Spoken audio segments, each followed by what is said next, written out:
प्यारे दोस्तों, आज हम जो है हिस्ट्री के कुछ महत्वपूर्ण प्रश्नों को पढ़ेंगे जो आपकी समस्त कंपटीशन एग्जाम में पूछे जाते हैं। खास करके यह जो है आपके समूह ग और घ के लिए इम्पोर्टेंट है। एसएससी के लिए, रेलवे के लिए, रेलवे ग्रुप डी के लिए, सभी समस्त कंपटीशन एग्जाम के लिए ही सहायक होगा। कुछ पॉइंट व्यू से हम लोग देखते हैं क्या है। इस पॉइंट व्यू को हम थोड़ा सा देखें कि पशुपालन का प्रारंभ मध्य पाषाण काल में हुआ था। पशुपालन का प्रारंभ कब हुआ था? मध्य पाषाण काल में हुआ था। आगे देखते हैं। भारत में मानव का सर्वप्रथम साक्ष्य कहाँ मिला था? मध्य प्रदेश के नर्मदा क्षेत्र के पश्चिमी नर्मदा क्षेत्र में मिला था। आगे देखिए बच्चों, मानव कंकाल के साथ कुत्ते का कंकाल बुर्जहोम जम्मू कश्मीर से प्राप्त हुआ। सर्वप्रथम खाद्यान्नों का उत्पादन कब हुआ था? नवपाषाण काल में हुआ था। किस पाषाण काल में? नवपाषाण काल में हुआ है। आगे देखिए, चावल एवं गेहूं के परमाणु नवपाषाणिक ग्राम बस्तियां भारतीय उपमहाद्वीप में लोहरा देव तथा मेहरगढ़ में प्राप्त हुआ। चावल एवं गेहूं का परमाणु नवपाषाणिक ग्राम बस्तियां भारतीय उपमहाद्वीप में लोहरा देव और मेहरगढ़ से प्राप्त हुआ था। आगे देखिए, भारतीय उपमहाद्वीप में कृषि की प्राचीनतम साक्ष्य वाले स्थल क्रमशः लोहरा देव में चावल का साक्ष्य मिला था। मेहरगढ़ में क्या हुआ था? गेहूं का साक्ष्य मिला था। मेहरगढ़ बलूचिस्तान से पाषाण संस्कृति से लेकर हड़प्पा सभ्यता तक सांस्कृतिक अवशेष प्राप्त हुए थे। भारतीय पुरातत्व सर्वेक्षण किस मंत्रालय के अंतर्गत आता है? तो बच्चों, संस्कृति मंत्रालय के अधीन यह विभाग क्या है? विभाग है। आगे चलते हैं। सिंधु सभ्यता एवं संस्कृति। सिंधु सभ्यता आद्य ऐतिहासिक काल की सभ्यता है। सिंधु घाटी सभ्यता आर्यों से पूर्व की सभ्यता थी। ये जब आर्य समाज से पूर्व की सभ्यता है ये। आगे देखिए, काले रंग की आकृतियों से चित्रित लाल मृदभांड जहां हड़प्पा सभ्यता की विशेषता है। पुरातात्विक खुदाई हड़प्पा संस्कृति की जानकारी का प्रमुख स्रोत है। हड़प्पा वासियों को तांबा, कांसा, स्वर्ण, चांदी की जानकारी थी। किसको? हड़प्पा वासियों को तांबा की जानकारी, कांसा, स्वर्ण और चांदी की जानकारी थी। हड़प्पा वासी चांदी मुख्यतः राजस्थान के जावर, अजमेर के खानों से प्राप्त होती थी। चांदी के लिए अन्य मुख्य स्रोत अफगानिस्तान और ईरान भी थे। हड़प्पा निवासी मिट्टी के बर्तनों का व्यापक पैमाने पर निर्माण करते थे। हड़प्पा जो निवासी थे मिट्टी के बर्तनों का व्यापक क्या करते थे? निर्माण करते थे। बनवली से पक्की मिट्टी की बनी हुई हल प्रतिकृति के रूप में मिली थी। कहाँ? बनवली से पक्की हुई मिट्टी की बर्तन बनी हुई हल। सिंधु सभ्यता एक महान स्नानागार के साक्ष्य के रूप में कहाँ मिला था? मोहनजोदड़ो से प्राप्त हुआ था। सिंधु घाटी की सभ्यता की प्रमुख विशेषता है नगर नियोजन की। हड़प्पा और मोहनजोदड़ो सिंधु घाटी सभ्यता के दो प्रमुख नगर हैं। सिंधु घाटी सभ्यता के दो नगर, एक हड़प्पा है, एक मोहनजोदड़ो है। हड़प्पा नामक पूरा स्थल सर्वप्रथम ज्ञात होने के कारण हड़प्पा सभ्यता के नाम से जाना जाता है। सिंधु सभ्यता को लोथल नामक पूरा स्थल से गुजरात के अहमदाबाद जिले की भोगवा नामक नदी के तट पर स्थित है। लोथल से पतन या बंदरगाह के साक्ष्य मिले हैं। चन्हुदड़ो एकमात्र पुरास्थल है जहाँ से वक्राकार ईंटें मिली है। सिंधु सभ्यता की मोहरें सर्वाधिक अंकन एक श्रृंगी बैलों का है। इसके बाद कुबड़ वाले बैल हैं। सर्वप्रथम मानव द्वारा तांबा धातु का प्रयोग किया गया है। किस धातु का प्रयोग किया गया? तांबा धातु का।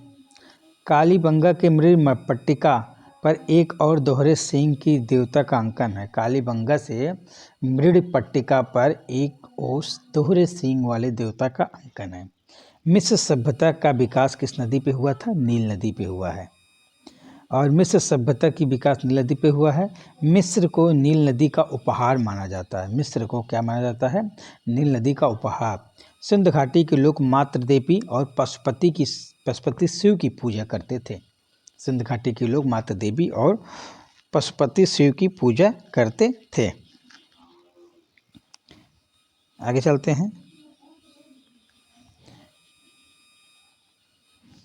देखिए यहाँ पे क्या है, प्रमुख धातु, स्थल, कच्चा माल और प्राप्त स्थल। ताबाकांस खेतड़ी राजस्थान बलूचिस्तान से, लार्जवल बदख्शां अफगानिस्तान, फिरोजा टिन कैमला ईरान, चांदी राजस्थान के जावर एवं अजमेर खानों से, अफगानिस्तान एवं ईरान से, सीसा अफगानिस्तान और अजमेर से,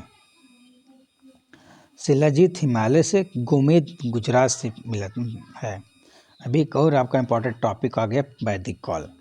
बच्चों ये जो है आपका एक सरसरी निगाह से याद करने का है, मतलब आप इसको इग्नोर ना करेंगे, ये आपके एग्जाम में पूछे गए सब प्रश्न हैं। ठीक है। आर्य संस्कृत भाषा का शब्द है जिसका अर्थ है श्रेष्ठ या कुलीन। ऋग्वेद, यजुर्वेद, सामवेद, वेद त्रयी, इन तीनों वेदों को वेद त्रयी कहा जाता है या त्रयी कहा जाएगा, इसमें अथर्ववेद नहीं रहता है।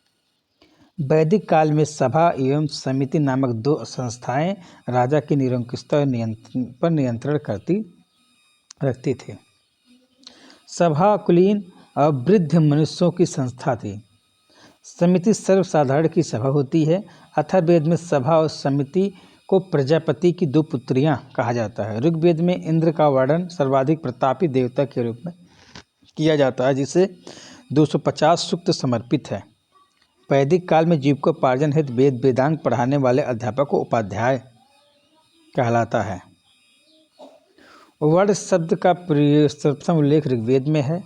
प्रारंभ में हम 3 वर्णों में उल्लेख पाते हैं, ब्रह्म, क्षत्र, विश्व। ऋग्वेद के 10वें मंडल में पुरुष सूक्त में सर्वप्रथम शूद्र शब्द मिलता है। ऋग्वेद के 4 वर्णों की उत्पत्ति एक विराट पुरुष के विभिन्न अंगों से बताई गई है। ऋग्वेद में ईश्वर की महिमा, देवता की स्तुति। यजुर्वेद में कर्मकांड, बलिदान विधि। सामवेद में संगीत का विस्तृत है। ऋग्वेद में ईश्वर की महिमा, यजुर्वेद में कर्मकांड, बलिदान और सामवेद में संगीत का। अथर्ववेद में जो है दवा का है। ऋग्वेद में कुल कितनी सूक्तियाँ हैं? 1028 सूक्तें हैं। ऋग्वेद में कुल कितने मंडल? 10 मंडल हैं। अथर्ववेद में तंत्र मंत्र एवं वशीकरण के संदर्भ में साक्ष्य है। ठीक है, मैंने कहा तंत्र मंत्र वशीकरण। उपनिषद दर्शन पर आधारित पुस्तकें हैं। ठीक है, आगे देखते हैं। उपनिषद का अर्थ होता है शिष्य द्वारा ज्ञान प्राप्ति या गुरु के समीप बैठना, शिष्य द्वारा ज्ञान प्राप्ति हेतु। सिंधु नदी का ऋग्वैदिक काल में सर्वाधिक महत्व है। इसका उल्लेख ऋग्वेद में सर्वाधिक हुआ है। वरुण देवता को वैदिक सभ्यता में नैतिक व्यवस्था का प्रधान माना जाता है। बृहस्पति देवता को वैदिक देवता को पुरोहित माना जाता है। बृहस्पति देवता को वैदिक देवताओं को पुरोहित माना जाता है। बाल गंगाधर तिलक ने आर्यों को आदि देश उत्तरी ध्रुव माना है। बाल गंगाधर तिलक ने आर्यों का आदि देश उत्तरी ध्रुव को माना है। वैदिक काल में यज्ञ की प्रधानता थी। दशराग युद्ध, 10 राजाओं का युद्ध या पौरुषी नदी के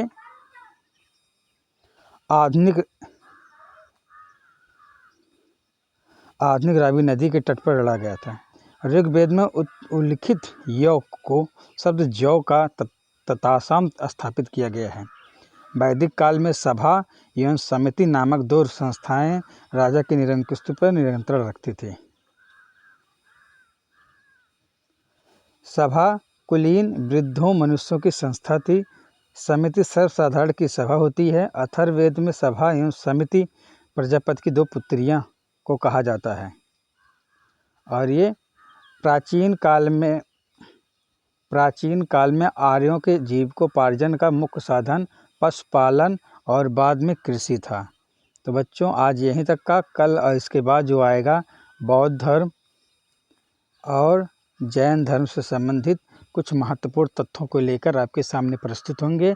अगर आपको थोड़ा भी ये हेल्पफुल लगा हो आप तो प्लीज़ चैनल को सब्सक्राइब कर दीजिए, लाइक कर दीजिए, शेयर कर दीजिए।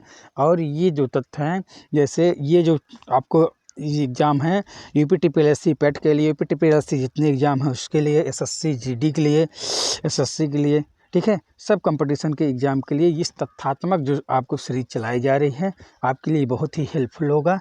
और आपको पूरी इसमें एग्ज़ाम सब पुराने एग्ज़ामों में पूछे जा चुके हैं, उसी तथ्यों को लेकर के हम आपको आ रहे हैं एक सीरीज़ लेकर के, जो आपको हिस्ट्री की पहली सीरीज चलेगी, इसके बाद आगे भी सब चलते रहेंगे।